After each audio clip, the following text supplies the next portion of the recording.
So thank you so much, Ms. Alexios, for joining us at this interview and the Connecting Green Hydrogen manner.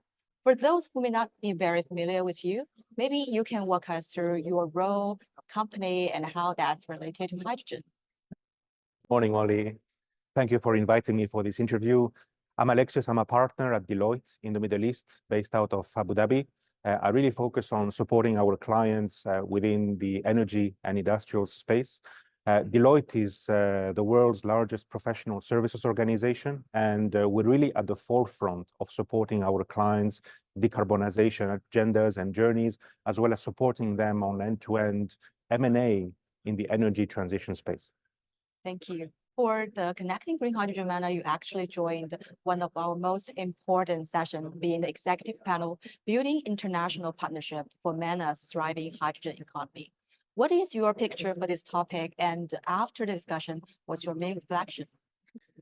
It's a great question, Molly. There's a lot of ambition. There are lots of activities happening, especially in this part of the world. Really, the Middle East and North Africa really want to have a first mover advantage in the green hydrogen economy. But there are really several different pathways that you can actually get to those shared goals and ambitions. Ultimately, governments are driving a lot of the ambitions forward with very critical goals and very aggressive milestones. Ultimately, then that pushes industry participants to really act, and they're acting now. So at the moment, industry players are still exploring different business models, different financing models for the purpose of de-risking those big investments which are required in the hydrogen space. But I think we had a fantastic panel yesterday and a great discussion with other participants, really to discuss that there is really no one-size-fits-all in this approach.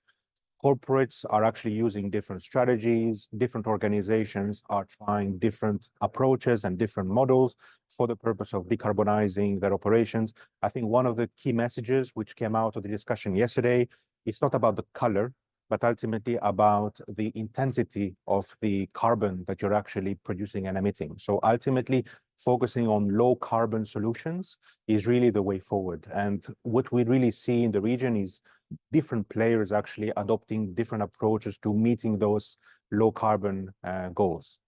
Yes, but the ultimate goal is the carbonization towards net zero. And timeline is another key word that we've been hearing about throughout the conference. So can you give us a bit of the commercial sense of timeline? What time we are actually targeting to, we're actually talking about? So in my own mind, if you ask me, I would really see activity at scale in the 2030, 2040, 2050 horizon. But the time to act is really now. And we see a lot of activity across the region from industry participants, international partners, which are really coming together for the purpose of understanding how to establish those value chains, there's a tremendous amount of work which needs to happen to be able to have a commercial activity at scale in the 2040, 2050 timeframe. So investments are happening today to establish renewable energy generation capacity, to understand how to use electrolyzers and what technologies to actually go forward with. A lot of this effort is actually happening right now, and it has to, if we are actually to look at some form of commercial operations and a viable supply chain and trade corridors being established by the 2030, 2040, and 2050 timeframe. Yes. Generating short-term wins, the short wins is very important for the industry. So what are your practical step-by-step recommendations for the industry to enable progress and faster growth? I think if I think about it, there are probably 5 things that participants and partners should really think about. First of all, I think it's about understanding where you can use that hydrogen locally, first of all, to decarbonize some industry sectors before you really start thinking about exports and having a globally traded commodity or molecule. I think that's really step number 1. Step number 2 is to continue investing heavily in developing your renewable power generation capacity, but also your local and regional hydrogen supply infrastructure. Developing the pipelines, the transportation networks, where it's going to be produced, where it's going to be consumed, how you actually get the molecules from A to B. I think that's really step number 2. Step number 3 is to really align the regulatory framework, especially from the big demand centers, so that we can actually understand from a supply perspective what type of hydrogen and molecules are required to fulfill decarbonization goals in the demand centers. And really that will also support, as step number 4, to establish international trade corridors. We've already seen a few being established, but we need a lot more so that we can actually test the viability of this global supply chain and global trade to start really enabling cross-border trade. And finally, number 5 is to really work with international partners and organizations to really find novel ways to de-risk projects, to actually support these investments, and ultimately keep on discussing about supply offtakes in the long term. Yes, regulatory support and partnership is the key to success.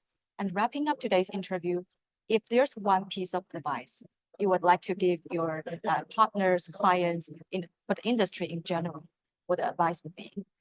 Again, great question. In my own mind, there's really no one size fits all.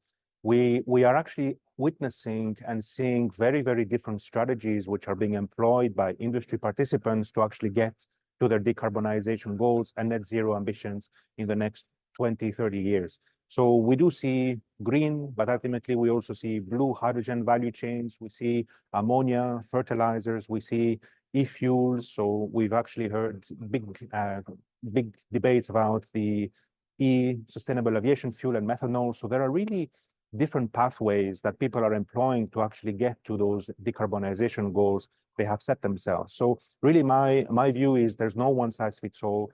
We really have to think about decarbonization as a holistic discussion and approach, and really push forward with government support, regulatory support, corporations being very, very ambitious and really getting things done from today.